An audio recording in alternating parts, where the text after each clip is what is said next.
खबरें खेती में आपका स्वागत है। मैं हूं रूपम। आइए एक नजर डालते हैं आज क्या है खास कृषि समाचार में। प्रदेश में जल्द ही नई बीज नीति लागू हो जाएगी, किसानों को मिलेगी राहत। ऑर्गेनिक सब्जी उत्पादक किसानों को प्रदेश का सहकारिता विभाग बाजार मुहैया कराएगा। ओयस्टर मशरूम स्वाद, सेहत और मुनाफा साथ साथ। किसान भाइयों, राज्य में अच्छी गुणवत्ता के बीज उत्पादन को बढ़ावा देने के लिए नई नीति बन रही है। इसमें किसानों को सही समय पर कम कीमत पे उन्नत किस्म के बीज उपलब्ध हो सकेंगे। उन्नत बीज से खेती में किसानों को बेहतर पैदावार और फसल की अच्छी आय भी मिलेगी। बीज की गुणवत्ता पर ही खेती की संपूर्ण पैदावार आश्रित है। वर्तमान में राज्य में विभिन्न फसलों के लिए लगभग 15 लाख क्विंटल बीज की जरूरत है, लेकिन राज्य में लगभग 3 से 4 लाख क्विंटल बीज ही उत्पादित होता है। नतीजतन किसानों को आवश्यक बीज दूसरे राज्यों से मंगाना पड़ता है।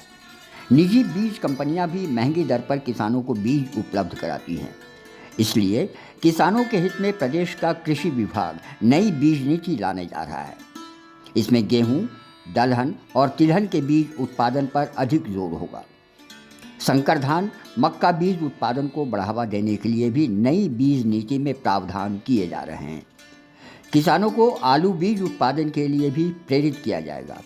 वही बीज उत्तम कोटि का माना जाता है जिसका हर दाना निश्चित वंशावली का हो और पुष्ट हो, शुद्ध हो, अंकुरण क्षमता अच्छी हो, खरपतवार के बीज न मिले हों, रोग एवं कीड़ों के संक्रमण से मुक्त हो तथा जिसमें ऊर्जा भरपूर हो। परंतु ऐसी गुणवत्ता वाला बीज फसल की कटाई से प्राप्त उपज से सीधे प्राप्त नहीं हो पाता है। इससे किसानों का उत्पादन प्रभावित होता है। ऐसे में प्रदेश सरकार की नई बीज नीति किसानों के लिए काफ़ी कारगर साबित होगी। प्रदेश में ऑर्गेनिक सब्जी उत्पादक किसानों के लिए खुशखबरी है। बिहार सरकार का सहकारिता विभाग ऑर्गेनिक सब्जी के लिए बाजार मुहैया कराएगा। विभाग ने ऑर्गेनिक सब्जी बेचने के लिए सब्जी बूथ खोलने का निर्णय लिया है। ऑर्गेनिक सब्जी उत्पादकों के साथ समस्या ये है कि इसमें लागत अधिक लगती है। ऐसे में उसका दाम अधिक होता है, जबकि खुले बाजार में कम कीमत की सब्जियां अधिक उपलब्ध रहती हैं। इसलिए इसे बेचने के लिए किसानों को स्थानीय स्तर पर बाजार नहीं मिल पाता है और उन्हें कम कीमत पर ही अपने उत्पाद बेचने पड़ते हैं। इसलिए सब्जी बूथों के जरिए किसानों को ऑर्गेनिक सब्जी के उचित दाम दिलाने का विभाग का ये सराहनीय प्रयास है। ऑर्गेनिक सब्जियों का उत्पादन पारंपरिक पद्धति के अनुसार होता है। इसे बिना किसी सिंथेटिक कीटनाशक का उपयोग किए ही उगाया जाता है, जिससे पौधे में एंटीऑक्सीडेंट तत्वों की मात्रा काफ़ी बढ़ने लगती है। जब एंटीऑक्सीडेंट तत्व उच्च स्तर पर पहुंच जाते हैं तो ऑर्गेनिक फूड खाने में स्वादिष्ट होने के साथ साथ स्वास्थ्यवर्धक भी हो जाता है। खेतों में फसल अवशेष जलाने से फसल के साथ साथ सूक्ष्म जीवाणु भी राख हो जाते हैं, जिनके ऊपर प्राकृतिक तौर पर भूमि की उर्वरकता को बनाए रखने की जिम्मेदारी होती है। इसलिए किसान भाइयों को खेतों में फसल अवशेष जलाने के बजाय वैसे कृषि यंत्रों का सहारा लेना चाहिए जो अवशेष को खेत में ही मिलाकर अगली फसल के लिए अनुकूल वातावरण तैयार कर दे। ऐसा ही कृषि यंत्र रोटरी मल्चर, जो फसल अवशेष प्रबंधन में काफी दक्ष कृषि यंत्र माना जाता है। फसल अवशेषों को काटकर उसके टुकड़े करना, साथ ही अवशेषों को समान रूप से खेतों में फैलाना इस मशीन द्वारा काफी सहजता से और काफी कम समय में किया जा सकता है।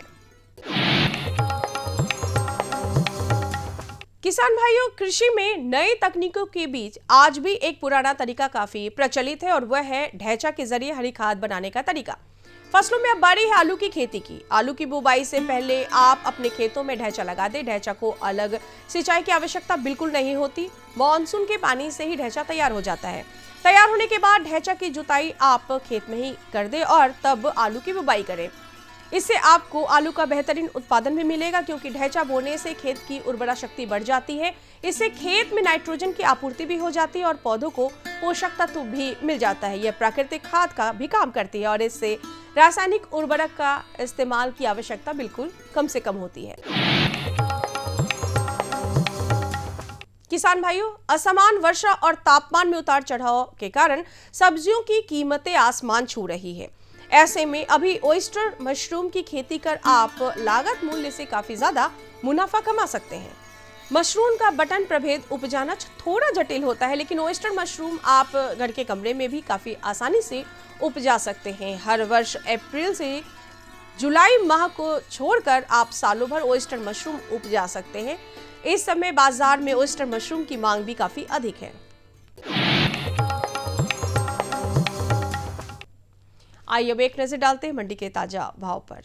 राजधानी पटना की विभिन्न मंडियों में आज चावल गेहूं के भाव कुछ इस प्रकार स्थिर रहे।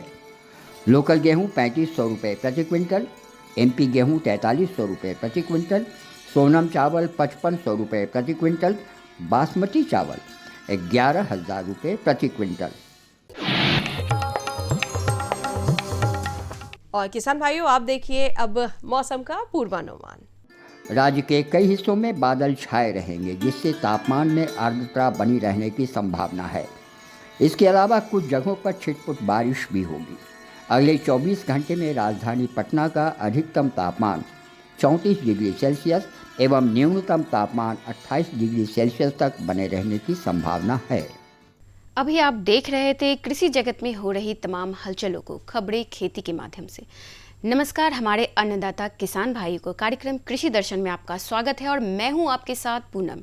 किसान भाइयों, कृषि दर्शन कार्यक्रम में खेती किसानी और पशुपालन से संबंधित समस्याओं का समाधान हमारे विशेषज्ञों द्वारा बताया जाता है और आज भी इस कार्यक्रम में बहुत कुछ है खास, लेकिन इस शॉर्ट ब्रेक के बाद जो कि 3-4 महीने में अगर उसको कीड़े की दवा नहीं देंगे, वो कीड़े उसका पाचन शक्ति निचोड़ लेते हैं, जिस कारण से पशु बांझ जाता है। तो पहला जो कि सबसे सस्ता एक 30-40 रुपए की भी गोली कोई कीड़े की अच्छी आती है, उसको हमें तीसरे चौथे महीने एक कीड़े की दवा देनी चाहिए।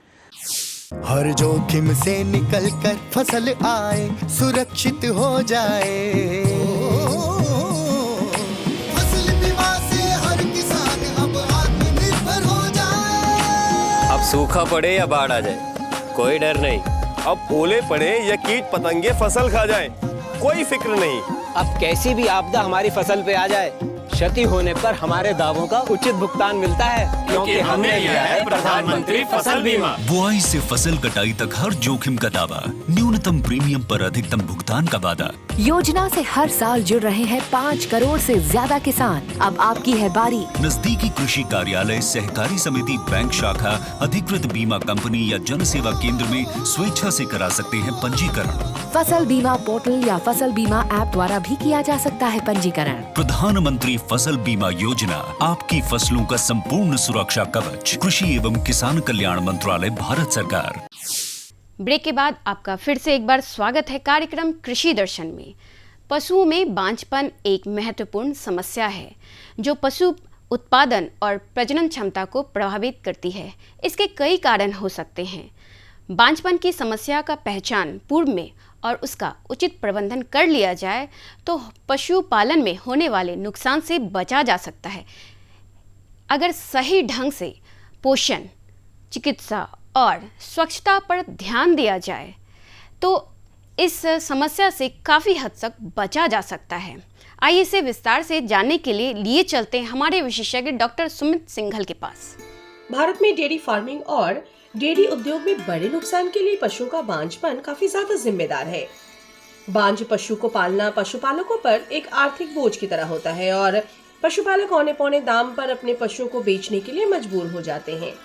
बांझपन के कुछ महत्वपूर्ण कारण हैं, जैसे मादा पशु में कुपोषण, बच्चेदानी या रक्त में संक्रमण, जन्मजात दोष, प्रबंधन में कमी, पाचन तंत्र में गड़बड़ी, पेट में कीड़े और पशुओं की खाल में खून चूसने वाले चिमुकन का मौजूद रहना पशु में बांझपन के कारण हो सकते हैं। इसमें कुपोषण बांझपन का सबसे बड़ा प्रमुख कारण है। पशुओं को बांझपन से बचाने के लिए पशु जब उत्तेजना में आए तभी ब्रीडिंग करानी चाहिए। जो पशु कामोत्तेजना नहीं दिखाते हैं उनकी जांच और इलाज अवश्य करवाएं। 3 से 4 महीने में एक बार पशुओं को कीड़े मारने की दवा अवश्य खिलाएं। पशुओं का टीकाकरण भी अवश्य कराएं। पशुओं के रहने के स्थान पर हमेशा साफ सफाई का विशेष ध्यान रखना चाहिए। पशुओं को प्रोटीन, खनिज और विटामिन से भरपूर संतुलित आहार ही खिलाएं। संतुलित पोषण गर्भाधान ही की दर में वृद्धि करना है। स्वस्थ गर्भावस्था, सुरक्षित प्रसव सुनिश्चित करना है। संक्रमण की घटनाओं को कम और एक स्वस्थ बच्चा होने में मदद करता है। पशुओं में बांझपन की समस्या आमतौर पर आज बहुत बड़े पैमाने पर देखने को मिल रही है। इसी परिप्रेक्ष्य में आज का जो हमारा विषय है कि पशुओं में बांझपन की समस्या एवं उसका प्रबंधन हमारे किसान भाई किस तरीके से करें, और इस खास विषय पर हमारे साथ बातचीत करने के लिए मौजूद हैं डॉक्टर सुमित सिंघल, जो प्राध्यापक हैं बिहार वेटनरी कॉलेज पटना में। सर, कृषि दर्शन कार्यक्रम में आपका हार्दिक स्वागत है। पशुओं में बांझपन क्या है? जैसा कि हम लोग देख रहे हैं कि हमारा देश दूध उत्पादन में नंबर 1 हो चुका है और दूध उत्पादकता प्रति पशु बढ़ती जा रही है, लेकिन इस दूध उत्पादकता के साथ साथ किसानों को, पशुपालकों को एक गंभीर समस्या जो कि पशुओं में बांझपन है, इस समस्या से जूझना पड़ रहा है। बांझपन क्या है? जब भी प्रजनन प्रणाली किसी भी पशु की कहीं भी उसका नुकसान होगा, कहीं भी प्रजनन प्रणाली में कोई नुक्स होगा या प्रजनन प्रणाली में कोई विकार होगा, ऐसे पशु को बांझ कहा जाएगा और इस प्रक्रिया को बांझपन कहा जाएगा। इससे पशुओं को बहुत सारी नुकसान है और साथ साथ पशुपालकों को बहुत आर्थिक नुकसान उठाना पड़ता है। डॉक्टर साहब, आपने अपने इस जवाब के क्रम में नुकसान के बारे में हमारे किसान भाइयों को बतलाया, तो वे कौन कौन से ऐसे नुकसान हैं जो हमारे पशुपालक भाइयों को इस बांझपन की समस्या से ज़्यादा प्रभावित करते हैं? पशुपालक को सीधा सीधा नुकसान भी होता है इसमें, और कुछ अनदेखे नुकसान भी पशुपालक को झेलने पड़ते हैं एक बांझ पशु को रखने में। क्योंकि जो पशुपालक है या पशुपालन व्यवसाय जो हमारा है, ये दूध उत्पादन से जुड़ा हुआ है, और दूध उत्पादन हम सभी लोग जानते हैं कि दूध का उत्पादन तभी हो पाएगा जब कोई पशु गाभिन होगा और बच्चा या बाछी या बाछा जो भी होगा वो सुचारू रूप से उसको जन्म दे सकेगा। क्योंकि बांझपन में क्या होता है कि पशु की प्रजनन प्रणाली पे नुकसान हो रहा है, प्रजनन प्रणाली कहीं ना कहीं उसकी अफेक्टेड है, कहीं ना कहीं उसमें कोई नुक्स है, जिस वजह से पशु गाभिन नहीं हो पा रहा है।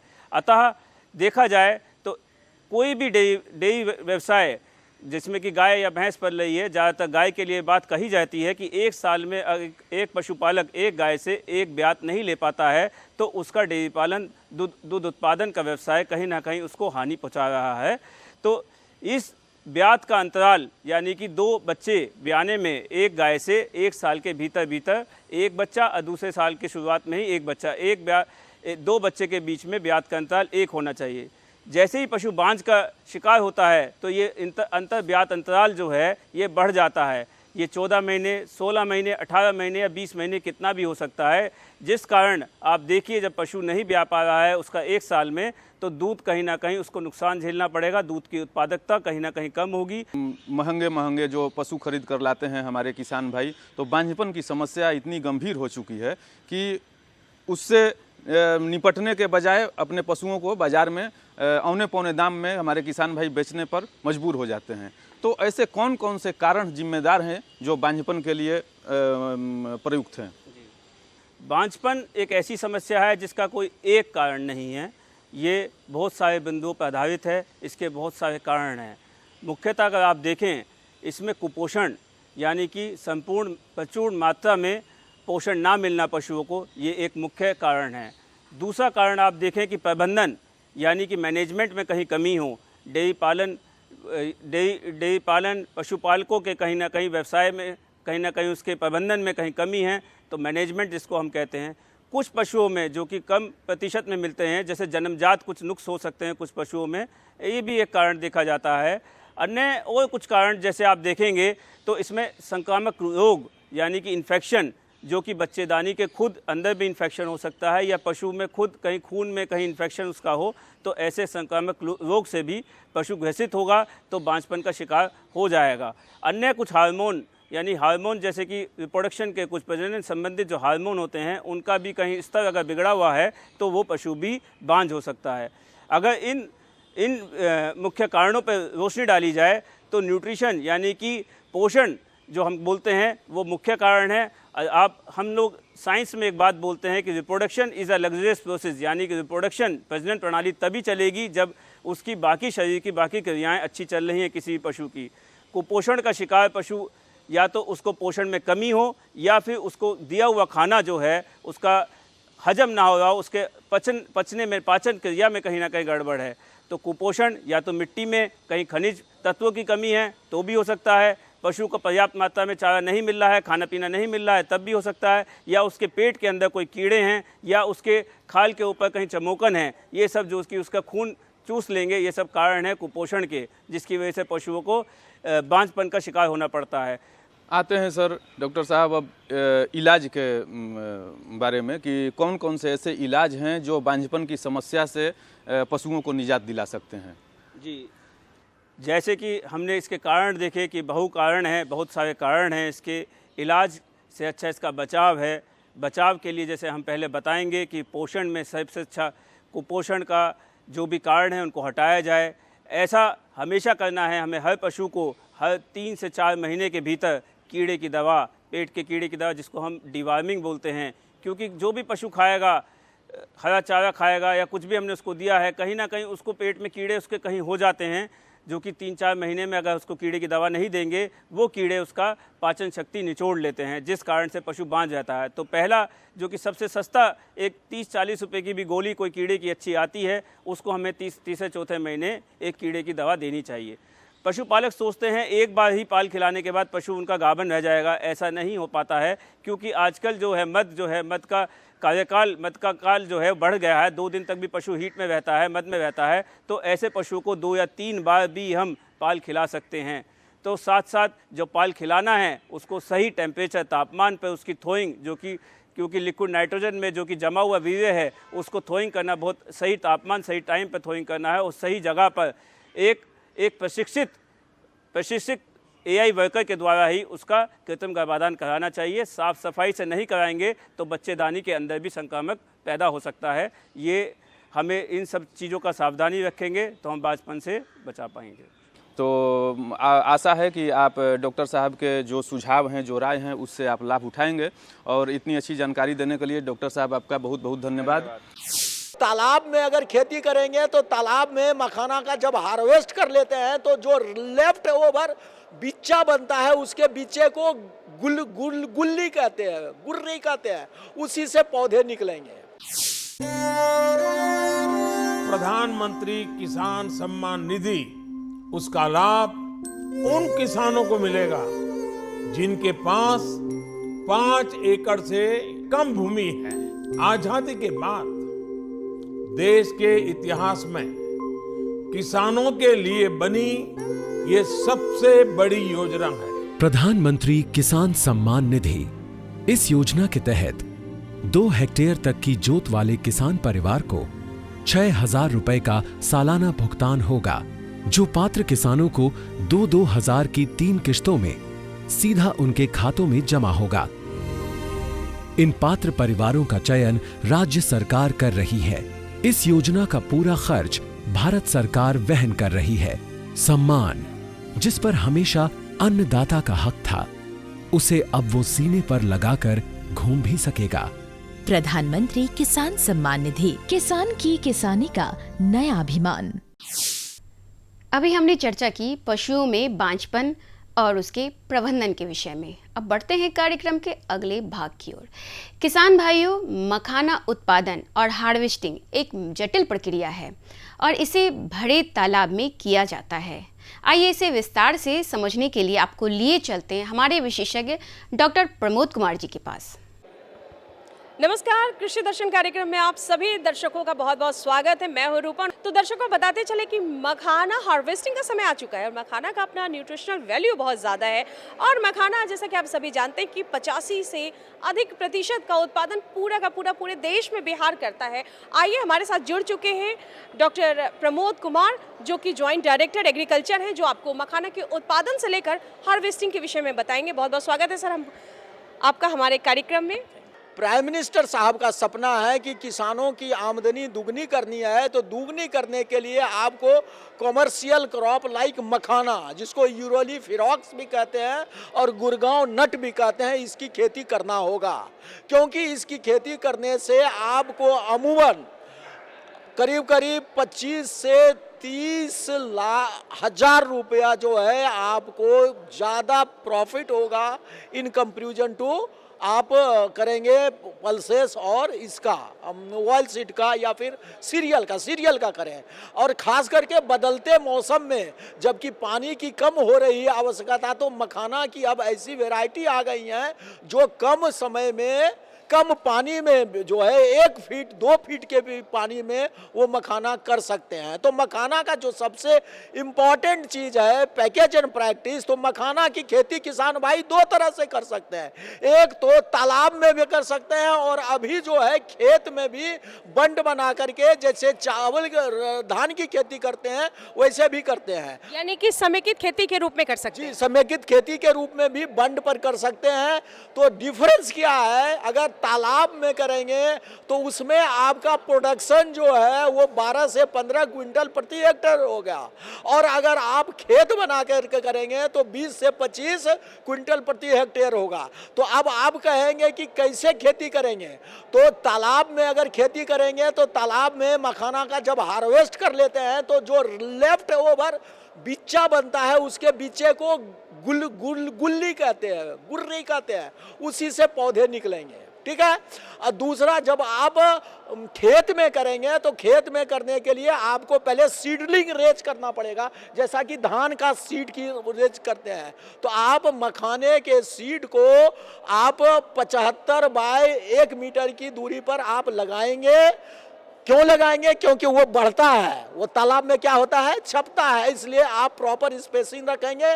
21 दिन तक सीडलिंग आप रखेंगे। आप सीडलिंग लगाएंगे दिसंबर नवंबर में, उस समय जब 21 मान लीजिए कि आपने नवंबर में लगा दिया, नवंबर में हार्वेस्ट खत्म हो गया, ठीक है, तो आप नवंबर दिसंबर जनवरी में सीडलिंग लगाएंगे। तो सीडलिंग 21 दिन का जब होता है तो वो आपका रेडी टू ट्रांसप्लांट हो जाता है।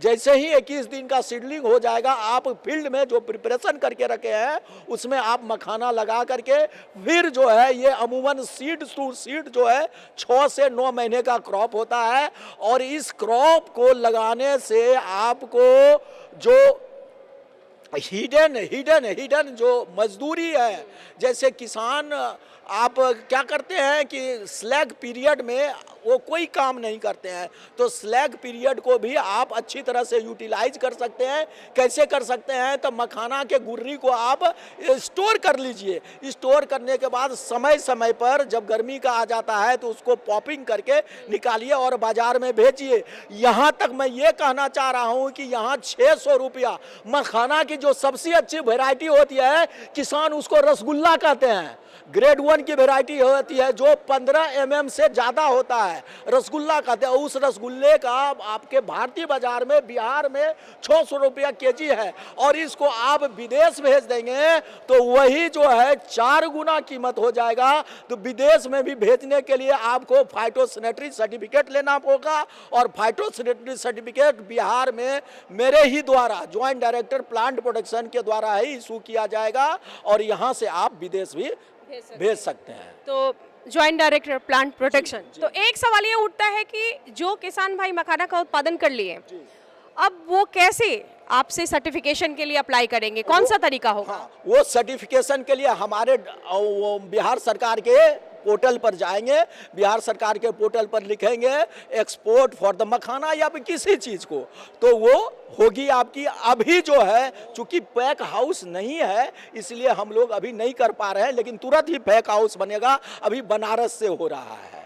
और क्या जैसे कि कुछ अनुदान की जो व्यवस्था है कि शेड्यूल ट्राइब शेड्यूल कास्ट के लिए अलग अनुदान है, महिलाओं के लिए अलग अनुदान है, कोई ऐसी व्यवस्था भी है? जी, हर एक कैटेगरी के लोगों के लिए अलग अलग अनुदान है। किसी विभाग के किसी भी, चाहे यंत्र में लें या पेस्टिसाइड में लें या फर्टिलाइजर में लें, तो जनरल के लिए अलग अनुदान है, शेड्यूल कास्ट के लिए अलग अनुदान है, शेड्यूल एसटी के लिए अलग अनुदान है, महिलाओं के लिए अलग अनुदान है। मैं अभी ज्वलंत उदाहरण दे रहा हूं कि नमो ड्रोन दीदी भारत सरकार की, हमारी ऑनरेबल पीएम की सबसे अच्छी योजना है। उसमें खोजा जा रहा है कि महिलाओं को, सेल्फ हेल्प ग्रुप को खोजा जा रहा है, उन्हीं को 80% अनुदान देंगे। अगर 8 लाख रुपया उसका दाम होगा तो महिलाओं को केवल 2% देना पड़ेगा। बहुत अच्छी जानकारी दे रहे हैं आप, और हम आपका इसके पहले कि धन्यवाद ज्ञापित करें। आप हमारे जो दर्शक हैं जो मखाना उत्पादन करना चाहते हैं उन्हें क्या संदेश देंगे? ये मैं संदेश देना चाहूँगा कि किसान भाई अब आप मखाना का उत्पादन करेंगे और हर थाली में, हर हैबिट में मखाना को कल्टीवेट करेंगे। मखाना का बहुत सारा मेडिसिनल वैल्यू है, आप फेसबुक में देख लीजिएगा, एक बार मेडिसिनल वैल्यू देख लीजिएगा तो फिर मखाना, एक मुट्ठी मखाना हर दिन आप खाएंगे। बहुत बहुत धन्यवाद। तो हमारे साथ जॉइंट डायरेक्टर प्लांट प्रोटेक्शन, आपका बहुत बहुत धन्यवाद डॉक्टर प्रमोद कुमार जी। उम्मीद है कि जो हमारे मखाना उत्पादन से जुड़े हुए किसान भाई बंधु हैं, मखाना उत्पादन करना चाहते हैं या नए युवा जो अब कृषि की ओर अपना कदम बढ़ा रहे हैं, वो केंद्र एवं राज्य सरकार द्वारा संचालित योजनाओं का लाभ उठाकर मखाना उत्पादन कर सकते हैं। समेकित कृषि प्रणाली को अपनाकर भी मखाना उत्पादन कर सकते हैं। तो देखते रहे कार्यक्रम कृषि दर्शन, नई नई जानकारी के साथ हम पुनः आपके बीच उपस्थित होंगे। धन्यवाद। किसान भाइयों, अभी हमने जाना पशुओं में होने वाले बांझपन और उसके प्रबंधन को और साथ ही मखाना के उत्पादन और हार्वेस्टिंग को। अब वक्त हो गया है आपसे विदा लेने का। अगले अंक में हम फिर हाजिर होंगे ऐसे ही कुछ नई और खास जानकारियों के साथ। तब तक मुझे और पूरी कृषि दर्शन टीम को दे इजाजत। नमस्कार। हमारा पता है कृषि दर्शन, कमरा नंबर 203, द्वारा केंद्र निदेशक, दूरदर्शन केंद्र पटना, फ्रेजर रोड, पटना। हमारा ईमेल एड्रेस है director@ddkpatna@gmail.com और kddkpatna@gmail.com।